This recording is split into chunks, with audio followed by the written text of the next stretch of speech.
Pedagogik jarayon va o'qituvchining ahamiyati. Birinchi rejamiz pedagogik jarayonning asosiy elementlari. Ikkinchi rejamiz o'qituvchining muomala usullari. Uchinchi reja muomala va o'qituvchining ijtimoiy ta'siri. Pedagogik jarayonning asosiy elementlari: o'qituvchining bilimlari, ta'lim berish uchun zarur bo'lgan fan bilimlari va pedagogik asoslar. U o'z fanini yaxshi bilishi, zamonaviy ta'lim metodlarini tushunishi zarur.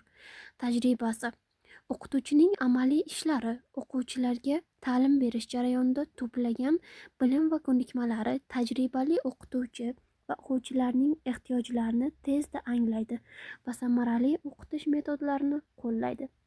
Pedagogik yondashuv: o'qituvchining o'quvchilarga nisbatan munosabati va o'qitish uslubi. Har bir o'quvchining ehtiyojiga mos yondashish, motivatsiya va o'zaro hurmat muhim. O'qituvchining yondashuvi o'quvchilarning rivojlanishi va muvaffaqiyati uchun katta ahamiyatga ega. O'qituvchining pedagogik psixologiyasi.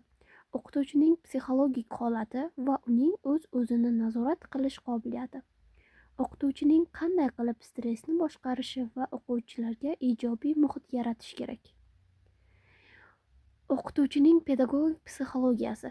Psixologik tayyorgarlik o'qituvchining o'z hissiyotlarini anglash va boshqarish, stressni boshqarish, o'qituvchining stressli vaziyatlarga qanday muomala qilishini tushunish. O'qituvchining muomala usullari. Muomala usulining ta'limdagi roli.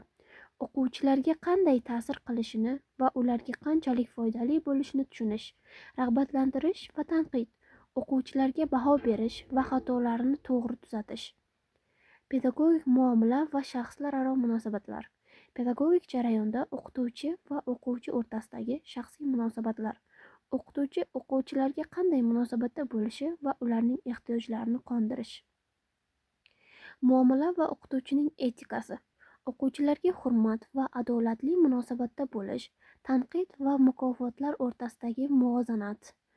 Muomala va o'qituvchining ijtimoiy ta'siri. O'qituvchining ijtimoiy ta'siri o'quvchilarni madaniy qadriyatlar bilan tanishtirish, o'qituvchining ijtimoiy roli va o'quvchilarni ijtimoiy hayotga tayyorlash. O'qituvchining shaxsiy rivojlanishi va mutaxassislik karyerasi. Pedagogik rivojlanishning strategiyalari va o'qituvchining professional o'sishi.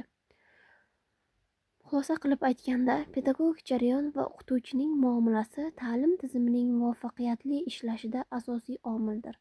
O'qituvchi va o'quvchilar o'rtasidagi ijobiy muloqot, ehtiyotkorlik va hurmat o'qish jarayonini samarali qiladi.